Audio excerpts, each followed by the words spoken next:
ఓం మహాగణపతే నమః. ప్రేక్షకులందరికీ నమస్కారము. 2025 సంవత్సరము ఆంగ్ల సంవత్సర శుభాకాంక్షలు. ఇక ద్వాదశ రాశుల యొక్క ఫలితాలు మనము ఒకసారి గమనించినట్టయితే ముఖ్యంగా 4 గ్రహాల యొక్క సంచారాన్ని ఆధారంగా చేసుకొని ఈ ద్వాదశ రాశుల యొక్క ఫలితాలు మనం చూడాలి. ఎందువల్లంటే ఈ యొక్క 4 గ్రహాలు అత్యధికంగా ఒక రాశిలో సంచారం చేస్తాయి. కాబట్టి ఈ సంవత్సరాంతం వరకు మనము ఫలితాలు చూస్తున్నాం. కాబట్టి ఈ 4 గ్రహాలు ఏదైతే అధికంగా సంచారం చేస్తాయో శని గ్రహము, గురుగ్రహము, రాహుగ్రహము, కేతుగ్రహము, ఈ 4 యొక్క గ్రహాల సంచారాన్ని ఆధారంగా చేసుకుని ద్వాదశ రాశుల యొక్క ఫలితాలు ఏ విధంగా ఉన్నాయో చూద్దాము. ఈ వీడియోలో మనము 2025 సంవత్సరం యొక్క రాశి ఫలాలు చూద్దాము. ముందుగా ప్రేక్షకులందరికీ నూతన ఆంగ్ల సంవత్సర శుభాకాంక్షలు. ఇక ద్వాదశ రాశి ఫలితాలు కనుక చూసినట్టయితే ముందుగా మేషరాశి వారికి ఈ సంవత్సరము ఎలాంటి గ్రహస్థితి ఉందో ఒకసారి కనుక చూసినట్టయితే ముఖ్యంగా సంవత్సరాంతము మనము గ్రహ ఫలితాలను చూస్తున్నాం. కాబట్టి ముఖ్యంగా 4 గ్రహాలను ఆధారంగా చేసుకొని 4 గ్రహాల సంచారాన్ని ఆధారంగా చేసుకొని ఈ ద్వాదశ రాశి ఫలితాలు నిర్ధారణ చేయడం అనేది జరుగుతుంది. ముందుగా మేషరాశి వారికి ఎలాంటి గ్రహస్థితి ఉంది ఈ సంవత్సరంలో అనేది ఒకసారి చూసినట్టయితే ముఖ్యంగా ఈ 4 గ్రహాలు గురుగ్రహము, శనిగ్రహము, రాహుగ్రహము, అదేవిధంగా కేతుగ్రహము, ఈ యొక్క 4 గ్రహాల యొక్క సంచారాన్ని ఆధారంగా చేసుకొని మనం ఫలితాలు నిర్ధారిస్తాము. ముఖ్యంగా ఈ మేషరాశి వారికి గురుగ్రహం వల్ల అదేవిధంగా శని, రాహు, కేతు ఈ 4 గ్రహాలు మంచి ఫలితాలను కలుగజేస్తున్నాయి. ముఖ్యంగా మనం చూసినట్టయితే గురుగ్రహము 2వ ఇంట్లో మే వరకు మంచి ఫలితాలు మేషరాశి వారికి కలుగజేస్తున్నాయి. అదేవిధంగా ఆ తర్వాత శనిగ్రహము మార్చి వరకు కూడా లాభస్థానంలో సంచారం చేస్తున్నాడు. రాహుగ్రహం కూడా మే తర్వాత ఈ మేషరాశి వారికి లాభస్థానంలో సంచరిస్తాడు. ఇక కేతుగ్రహము మే వరకు 6వ స్థానంలో అంటే 6వ ఇంట్లో సంచారం అనేది జరుగుతుంది. ఈ యొక్క సంచారాలు ముఖ్యంగా మేషరాశి వారికి చాలా అనుకూలమైనటువంటి ఫలితాలు కలుగజేస్తున్నాయి. అయితే ఎలాంటి అనుకూలమైనటువంటి ఫలితాలు కలుగజేస్తున్నారో ఒకసారి కనుక చూసినట్టయితే ముఖ్యంగా గురుగ్రహము 2వ ఇంట్లో సంచారం చేయడం వల్ల మీకు వృత్తిలో ఈ సంవత్సరము చక్కటి అభివృద్ధి అనేది కనిపిస్తుంది. అదేవిధంగా మీ పై అధికారులు మీకు చాలా అనుకూలంగా ఉంటారు. ముఖ్యమైనటువంటి విషయాలలో ఈ మేషరాశి వారి యొక్క అభిప్రాయాలు తీసుకునేటటువంటి అవకాశాలు అధికంగా కనిపిస్తున్నాయి. ఎందువల్లంటే మీకు గురుగ్రహం చాలా బలంగా 2వ ఇంట్లో మే వరకు అంటే ఈ సంవత్సరం మొదటి భాగం అంతయు చాలా అనుకూలమైనటువంటి ఫలితాలు కలుగజేస్తున్నాడు. అదేవిధంగా ఫైనాన్స్ విషయాల్లో కూడా చాలా అభివృద్ధి ఉంటుంది. మీకు రావాల్సినటువంటి బకాయిలు ఏదైతే ఉన్నాయో, మొండి బకాయిలు ఏదైతే ఉన్నాయో, ఎవరికైనా అప్పు ఇచ్చి మళ్ళీ తిరిగి తీసుకోవడానికి మీరు కష్టపడుతున్నారో అలాంటి విషయాల్లో కూడా మీకు చాలా చక్కటి ఫలితాలు అనేవి కలుగుతాయి. మీకు రావాల్సినటువంటి బకాయిలు రాబట్టుకోగలుగుతారు. ఇక రియల్ ఎస్టేట్ వారికి కూడా ఇన్వెస్ట్మెంట్స్ చేసేవారికి కూడా చాలా చక్కటి మంచి లాభాలు అనేవి మీకు ఈ సంవత్సరం మొదటి భాగంలో కలుగుతాయి. ఇక ఆరోగ్యం బాగుంటుంది. కుటుంబ సభ్యులతో సంబంధ బాంధవ్యాలు కూడా ఈ గురుగ్రహం వల్ల మీకు కలిసి వస్తాయి. ప్రయాణాలు కూడా మీకు లాభదాయకంగా ఉంటాయి. ఇక చూసినట్టయితే సంతానం కోరుకునే వారికి ఎవరైతే సంతానం గురించి చూస్తున్నారో వారికి ఈ గురుగ్రహం యొక్క సంచారం వల్ల చక్కటి సంతానం అనేది కలుగుతుంది.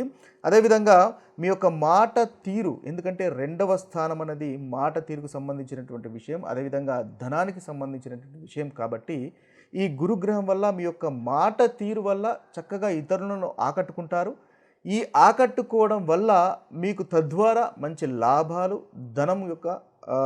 ధన లాభాలు కూడా కలుగుతాయి. అదేవిధంగా పేరు కూడా గడిస్తారు. సమాజంలో కూడా చక్కటి పేరు అనేది మీకు ఈ సంవత్సరం కలుగుతుంది. ఇక చూసినట్టయితే దంపతుల పైన కూడా వివాహంలో దంపతుల పైన కూడా ఒకరిపై ఒకరికి గౌరవం అనేది పెరుగుతుంది, అభిమానం పెరుగుతుంది. అదేవిధంగా భార్య భర్తలు ఒకరికి ఇష్టానుసారంగా మెలిగేటటువంటి అవకాశాలు అనేది ఎక్కువగా మనకు కనిపిస్తున్నాయి. అదేవిధంగా ఉద్యోగం లేని వారికి కూడా ఈ సంవత్సరం తప్పకుండా మేషరాశి వారికి ఉద్యోగం అనేది కలుగుతుంది. ఇక శనిగ్రహం యొక్క చూసినట్టయితే శని కూడా మీకు లాభస్థానంలో మార్చి వరకు సంచారం చేస్తున్నాడు. ఈ శనిగ్రహం వల్ల కూడా మీకు సంతానం కోరుకునే వారికి సంతానం కలిగేటటువంటి అవకాశాలు కనిపిస్తున్నాయి. ఈ యొక్క పాజిటివ్ సంచారం అంటే ఏదైతే లాభస్థానంలో శని సంచారం చేస్తున్నాడో అది మేషరాశి వారికి పాజిటివ్గా మార్చి వరకు ఉంటుంది. కాబట్టి మీరు ఏ ప్రయత్నం చేసినా కూడా ఆ ప్రయత్నం అనేది ఫలిస్తుంది. ఇక రాహువు కూడా మే తర్వాత, ముఖ్యంగా రాహు కూడా మే తర్వాత మీకు చక్కటి లాభస్థానంలో సంచారం చేస్తున్నాడు. ఈ రాహు గ్రహం వల్ల వ్యాపారంలో చక్కటి లాభాలు పొందేటటువంటి అవకాశాలు అధికంగా కనిపిస్తున్నాయి. అదేవిధంగా స్టాక్ మార్కెట్ కానీ, స్పెక్యులేషన్స్ కానీ చేసేవారికి కూడా మనకు చివరి భాగంలో, అంటే ఈ సంవత్సరం యొక్క చివరి భాగంలో చక్కటి ఫలితాలు అని. అయితే ఈ రాహుగ్రహం యొక్క సంచారం, రాహుగ్రహము మీకు లాభస్థానంలో సంచరిస్తున్నాడు. మే తర్వాత రాహుగ్రహం వల్ల కూడా మీకు చక్కటి ఫలితాలు కలుగుతాయి. ముఖ్యంగా కొత్త మిత్రులు జీవితంలో ప్రవేశిస్తారు. వీరి ద్వారా కూడా మీకు మంచి ఫలితాలు అనేవి కలుగుతాయి. ఇక ఆర్థికంగా చాలా అనుకూలంగా ఉంటుందని రాహుగ్రహం వల్ల చెప్పవచ్చు. మిత్రులతో కూడా చాలా మంచి ఫలితాలు అనేవి కలుగుతాయి.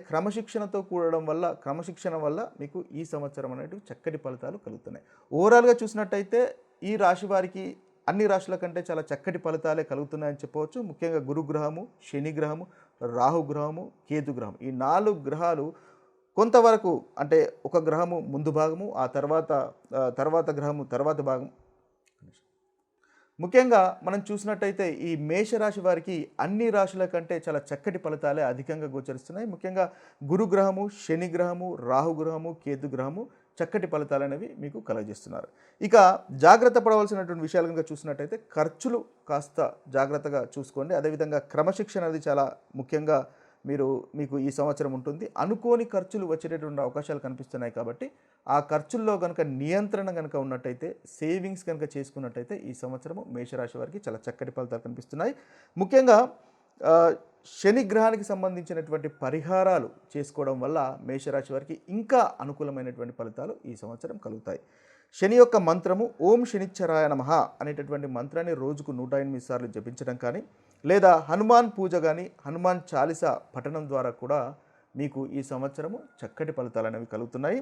ఇక ఎవరికైనా కార్మికులకు సహాయం చేయడం వల్ల కూడా మీకు పరిహారం వల్ల కూడా శని దోషాన్ని మనము నివారించవచ్చు.